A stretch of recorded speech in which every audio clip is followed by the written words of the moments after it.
നിന്നെപ്പോലെ ചോദിച്ചിട്ട് എവിടെ മക്കളെ ഞാൻ ചോദിച്ചിരിക്കുന്നു? ആരോട് ഞാൻ ചോദിച്ചിരിക്കുന്നു? ഒരാളോടും ഞാൻ ചോദിച്ചിട്ടില്ല. എൻ്റെ മക്കളെ ഞാനാ പോറ്റുന്നത്, എൻ്റെ ഭർത്താവിനെ ഞാനാ പോറ്റുന്നത്, എല്ലാവരും ഞാനാ പോറ്റുന്നത്, അങ്ങനെ 8 9 പേരെ ഞാനാ പോറ്റുന്നത് എന്ന് പറഞ്ഞിട്ട് ഞങ്ങൾ നിന്നിട്ടില്ല. ഞങ്ങളെല്ലാവരും പോറ്റുന്നുണ്ട്, വളർത്തുന്നുണ്ട്, സ്വയം ജീവിക്കുന്നുമുണ്ട്. അതിന് പബ്ലിക്കിന് മുന്നിൽ ഇങ്ങനെ വന്നിട്ട് പറയുന്നൊന്നുമില്ല.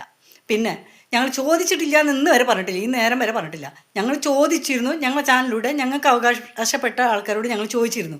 അറിയാതുണ്ട്, ആവശ്യമുണ്ട്, അത്യാവശ്യം അവർക്ക് അറിയുമെങ്കിൽ അവർക്ക് തരാൻ പറ്റുമെങ്കിൽ, അതുപോലത്തെ തുറന്ന മനസ്സുള്ളവരുണ്ടെങ്കിൽ അവർ തന്നാൽ ഞങ്ങൾ വാങ്ങും ചെയ്യുമായിരുന്നു. അത് സ്വാഭാവികം, എല്ലാവരും ചോദിക്കുന്ന കാര്യം തന്നെയാണ്, സ്വാഭാവികമാണ്. അത്രയേ ഉള്ളൂ ഞങ്ങൾ ചെയ്തിട്ടില്ല. അത് കഴിഞ്ഞും പോയി, ആ കാലഘട്ടം കഴിഞ്ഞു, അത് എന്നോ കഴിഞ്ഞതാണ്. പക്ഷെ അതിനും വേണ്ടിയിട്ട് ഗപ്പിക്കുട്ടികളെ വളർത്തിയിട്ട് അതിനുള്ളിൽ നിന്നിട്ട് ഓരോരുത്തർക്ക് തീറ്റ ഇട്ട് കൊടുത്തിട്ട് ഇങ്ങനെ പറയിട്ടാ പോയിട്ട് ഇങ്ങനെ പോയിട്ട് പറയണേ, ഇങ്ങനെയും പറയണം കേട്ടോ. ഞങ്ങൾ അങ്ങനെ ആളാക്കിയിട്ടില്ല. തീറ്റ കൊടുത്തിട്ട് ആരും വളർത്തിയിട്ടുമില്ല. പറയേണ്ടത് ആരിഫായാലും നാസറായാലും നേരിട്ട് അങ്ങോട്ട് പറയും, അത്രേ ഉള്ളൂ. അങ്ങനെ ഞങ്ങൾ ചെയ്തിട്ടുള്ളൂ. ഇന്ന് വരെ അങ്ങനെ ചെയ്തേ ശീലമുള്ളൂ. കൂലിക്ക് ആളെ കൊടുപ്പിച്ചിട്ട് നമുക്ക് റീച്ച് കിട്ടാൻ വേണ്ടിയിട്ട് സപ്പോർട്ട് ചെയ്യിപ്പിക്കാനൊന്നും നടന്നിട്ടില്ല. പിന്നെ വേറെ ഒരാളോട് ഇഞ്ചി ഇടുമോ അജി ഇടുമോ മറ്റേ ഇടുമോ എന്ന് വെച്ചിട്ട് അവരോടും പറഞ്ഞിട്ടില്ല, ഇടാനും പറഞ്ഞിട്ടില്ല. എന്നിട്ട് ആ കാലം കഴിയാതെയും പോയിട്ടില്ല.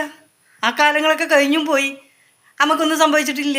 ഇനി സംഭവിക്കുകയാണെങ്കിൽ നമ്മൾ അത് ഏറ്റെടുത്ത്, പിന്നെ അതിന് പറ്റിയ ആൾക്കാരുണ്ടെങ്കിൽ നമ്മളെ സഹകരിക്കാൻ പറ്റുന്ന, നമ്മളെ മനസ്സിലാക്കാൻ പറ്റുന്ന ആൾക്കാരുണ്ടെങ്കിൽ ഓക്കെ, അതിന് കുഴപ്പമില്ല. അത് തടസ്സം നിൽക്കാൻ വേണ്ടിയിട്ട് ആദ്യം തന്നെ വന്നിട്ട് എന്താ പറയുക, നെഗറ്റീവ് കമൻറ്റ് ഇട്ടിട്ട് ഇന്ന മാതിരിയാണ് ഇന്ന മാതിരിയാണെന്ന് പറഞ്ഞിട്ട് കമൻറ്റ് ഇട്ടാണ്ട് വെച്ച് അത് ഞങ്ങൾ ഹയറായിട്ടാണ് ഞങ്ങൾ കണക്കൂട്ടുന്നത്. എന്താ വെച്ചാൽ അങ്ങനെ കിട്ടിയില്ലല്ലോ. അതുകൊണ്ട് അങ്ങനെയുള്ളൊരു വാക്ക് നമുക്ക് നാളെ പിറ്റേന്ന് പറയേണ്ട ആവശ്യം വരുന്നില്ലല്ലോ. ഇറന്നിട്ട് നിങ്ങളടുത്ത് നിന്ന് വാങ്ങിയിട്ട് ഞങ്ങൾ ആ വീട് ജപ്തിന്ന് മാറ്റിന്നൊന്നും പറയേണ്ട ആവശ്യം വരുന്നില്ലല്ലോ. പിന്നെ ലൊക്കട തന്നെ ലൊക്കട തന്നെയാണ്. ആ ലൊക്കട തറ ആയിട്ട് തന്നെ പ്രവർത്തിക്കുള്ളൂ, തറ വാക്കുകൾ തന്നെ വരുള്ളൂ, തറ പ്രവൃത്തികൾ തന്നെ വരുള്ളൂ, തറ ആയിട്ട് തന്നെ നടക്കുള്ളൂ. തറകൾ തറ തന്നെയാണ്. അത് എവിടെ എങ്ങനെ പോയാലും അങ്ങനെ തന്നെയാണ്. അതാണ് അന്ന് കാണിച്ചിട്ടുള്ള ആ അതും. പക്ഷേ അതിൽ നിന്ന് നമുക്കൊന്നുമില്ല, നെവർ മൈൻഡായിട്ട് നമ്മൾ വിട്ടുകൊണ്ടിരിക്കണം ആ കാര്യങ്ങളൊക്കെ. അതൊക്കെ പോക്ക് കേസ് പോണ വഴിക്ക് പോട്ടെ കേട്ടോ, അത്രയേ ഉള്ളൂ. അല്ലാതെ അതിനെ പിന്നാലെ നടന്നിട്ട് കറിഞ്ഞ് പിരിഞ്ഞിട്ട് ഇങ്ങനെ പറയണം അങ്ങനെ ആക്കണം എന്ന് പറഞ്ഞിട്ട് നമ്മൾ വന്നിട്ടില്ലല്ലോ, പരാതിയായിട്ടും വന്നിട്ടില്ലല്ലോ. പക്ഷെ നമുക്കിത് അറിയാം എന്ന് പറഞ്ഞതാണ്.